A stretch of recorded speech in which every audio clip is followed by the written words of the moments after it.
வணக்கம் மிதுன ராசி அன்பர்களே. ஜூன் 2026 உங்களுக்கு என்னென்ன சர்ப்ரைஸ் வச்சிருக்கு அப்படிங்கறத பத்தின இந்த டி பாயிண்ட் அலசலுக்கு நேரடியா போகலாம். கடந்த கொஞ்ச காலமாவே நீங்க ஒரு பெரிய தேடல்ல இருந்திருக்கீங்க இல்லையா? நிம்மதியான வாழ்க்கை வேணும், நல்ல துணை வேணும், பிரிந்த உறவுகள் சேரணும், இல்லனா தொழில்ல ஒரு நல்ல நிலைமைக்கு வரணும். இப்படி உங்க தேடல் எதுவா இருந்தாலும் சரி, இந்த ஜூன் மாசம் அதுக்கு என்ன பதில் சொல்ல போகுது அப்படிங்கறத ரொம்ப துல்லியமா நாம இப்ப பார்க்க போறோம். இந்த கிரக மாற்றங்களை ஈஸியா புரிஞ்சுக்க இந்த அலசல நாம 5 முக்கிய பகுதிகளை பிரிச்சிருக்கோம். 1. புதிய பாதையின் தொடக்கம். 2. நிதி மற்றும் தொழில் வளர்ச்சி. 3. காதல் மற்றும் குடும்பம். 4. கிரகங்களின் மாற்றங்கள். அப்புறம் கடைசியா பரிகாரங்கள். ஓகே, உள்ள போலாமா? பகுதி 1. ஒரு புதிய பாதையின் தொடக்கம். உங்களோட அந்த பழைய போராட்டங்களை எல்லாம் தூக்கி போட போற நேரம் இது. இப்போ நீங்க அனுபவிக்க போற அந்த மிகப்பெரிய திருப்பு முனை இதுதான். கொஞ்சம் யோசிச்சு பாருங்க. கடந்த ஒரு வருஷமா ராசியிலே இருந்த குரு பகவானால எவ்ளோ மந்தத்தன்மை, எவ்ளோ குழப்பம், அது மட்டும் இல்லாம ஏகப்பட்ட உடல்நல பிரச்சனைகள் வேற. அந்த கரடுமுரடான பாதையிலிருந்து முழுசா விலகி ஜூன் 2026ல ரொம்பவே தெளிவான ஒரு சூப்பரான நேர்மறையான பாதையில நீங்க அடியெடுத்து வைக்க போறீங்க. தேவையில்லாம நீங்க பட்ட கஷ்டங்கள் எல்லாம் ஒரு வழியா முடிவுக்கு வரப்போகுது. இந்த பிரம்மாண்டமான மாற்றத்துக்கு என்ன காரணம் தெரியுமா? ஜூன் 1ஆம் தேதி குரு பகவான் உங்களோட 2ஆம் இடத்துக்கு மாறுறதுதான். ஜோதிடத்துல இந்த 2ஆம் வீட்டை தனம், குடும்பம், வாக்கு ஸ்தானம்னு சொல்லுவாங்க. இப்போ உச்சம் பெற்ற குரு உங்க தனஸ்தானத்துல உட்கார்றதால உங்களோட பணப்புழக்கம், குடும்ப வாழ்க்கை, முக்கியமா உங்க வார்த்தைக்கான மதிப்பு, இது எல்லாமே பல மடங்கு உயரும். பொதுவாவே கையில காசு இருந்தாலே நம்ம வார்த்தைக்கு ஒரு தனி பவர் வந்துரும்ல. எக்ஸாக்ட்டா அதுதான் இப்போ உங்களுக்கு நடக்க போகுது. அடுத்து பகுதி 2. நிதி மற்றும் தொழில் வளர்ச்சி. சுருக்கமா சொல்லணும்னா, நீங்க செஞ்ச வேலைக்கான பலன்களை அறுவடை செய்ய போறீங்க. ஒருவேளை நீங்க மெடிக்கல் ஃபீல்ட், தண்ணீர் சம்பந்தப்பட்ட தொழில்கள், இல்லனா நீங்க ஒரு டீச்சர், வக்கீல், சேல்ஸ் அண்ட் மார்க்கெட்டிங், ஐடி துறை, விவசாயம் அல்லது உணவு சார்ந்த துறைகள், இதுல ஏதாவது ஒண்ணுல இருந்தீங்கன்னா உங்களுக்கு ஒரு நல்ல செய்தி இருக்கு. இந்த மாசம் உங்களுக்கு மிகப்பெரிய லெவல்ல முன்னேற்றங்களும் ப்ரொமோஷன்ஸும் காத்துட்டு இருக்குன்னு தான் இந்த அலசலோட சோர்ஸ் சொல்லுது. இங்க நாம கவனிக்க வேண்டிய ரொம்ப முக்கியமான விஷயம் என்னன்னா, 10ஆம் இடமான உங்க கர்மஸ்தானத்துல இருக்கிற சனிய குரு பாக்குறாரு. இதனால என்ன ஆகும்?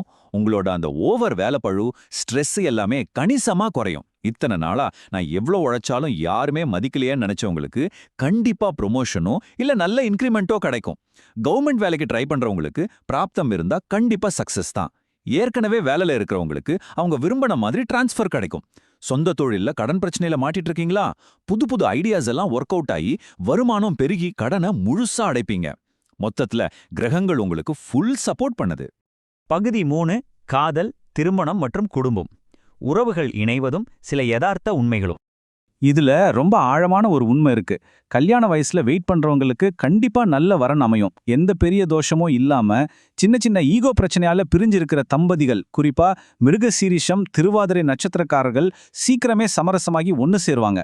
ஆனா அதே சமயம் ஜாதக பொருத்தமே சுத்தமா இல்லாம விவாகரத்து கேஸு, கோர்ட்டுன்னு சட்டச்சிக்கல்ல மாட்டிட்டு இருக்கிறவங்களுக்கு அந்த பிரச்சனையிலிருந்து முழுமையா வெளியே வந்து ஒரு புது வாழ்க்கையை தொடங்குவதற்கான ஒரு தெளிவான சிச்சுவேஷனும் உருவாகும். ஆனா கொஞ்சம் இருங்க, ஒரு சின்ன வார்னிங் இருக்கு. உங்களோட 2ஆம் வீட்ல சுக்கிரனும் புதனும் சேர்ந்து இருக்கிறதால உங்க குழந்தைங்களுக்காக திடீர்னு சில சுப செலவுகளோ இல்ல எஜுகேஷன் செலவுகளோ வரலாம். அதே மாதிரி என்னதான் கையில புதுசா காசு புரண்டாலும் தேவையில்லாத வாக்குவாதங்களை, குறிப்பா எடுத்ததுக்கெல்லாம் ஆர்கியூ பண்றத நீங்க கம்ப்ளீட்டா அவாய்ட் பண்ணியே ஆகணும். பகுதி 4. கிரக மாற்றங்களை கையாளுதல். இது உங்களுக்கான ஒரு மாதாந்திர மேப். ஜூன் மாசத்துல பிரபஞ்சத்தோட நகர்வுகள் எப்படி இருக்க போகுதுங்கிற டைம்லைன் இதுதான். ஜூன் 1ஆம் தேதி குரு பகவான் 2ஆம் வீட்டிற்கு வராரு. உங்க பணப்பிரச்சனைகள் எல்லாம் தீரத் தொடங்கும். அப்புறம் ஜூன் 8இல் சுக்கிரன் மாறுறதால குடும்பத்துல சந்தோஷம் அதிகரிக்கும். ஜூன் 20ல செவ்வாய் உங்களோட 12ஆம் வீட்டிற்கு போறாரு. இந்த டைம்ல நீங்க உங்க கோபத்தை ரொம்பவே கண்ட்ரோல் பண்ணணும். கடைசியா ஜூன் 23இல் புதனும் 2ஆம் வீட்டிற்கு வராரு. சோ எந்த விதமான வாக்குவாதங்களுக்கும் இடம் கொடுக்காதீங்க. இதை கவனிச்சா உங்களுக்கு ஒரு விஷயம் ரொம்ப தெளிவா புரியும். மாசத்தோட ஸ்டார்டிங்ல 11ல இருக்கிற செவ்வாயால உங்களுக்கு பூர்வீக சொத்து கிடைக்கலாம், நல்ல லாபம் வரலாம்.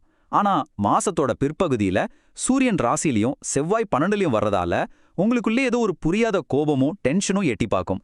அதே மாதிரி ராகு கேதுவால அப்பா வழியில சில லாபங்கள் கிடைச்சாலும் கொஞ்சம் அலைச்சலும் பயணங்களும் வர வாய்ப்பு இருக்கு. சோ மாச இறுதியில எந்த விஷயத்திலையும் அவசரப்படாம பொறுமையா இருந்தா மட்டும்தான் நாம ஜெயிப்போம் அப்படிங்கறத இது ரொம்ப ஸ்ட்ராங்கா சொல்லுது. பகுதி 5.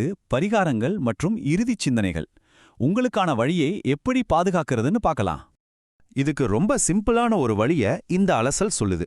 சனிக்கிழமைகள்ல ஆஞ்சநேயர் சுவாமிக்கு வெற்றிலை மாலை சாற்றி உங்களுக்காக கொஞ்ச நேரம் ஒதுக்கி மனசார வழிபடுங்க.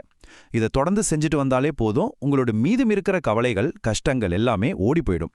இந்த மாசம் உங்களுக்கு கிடைக்க வேண்டிய அந்த பிரம்மாண்டமான வெற்றிகளை உங்களால ரொம்ப ஈஸியா அள்ள முடியும்.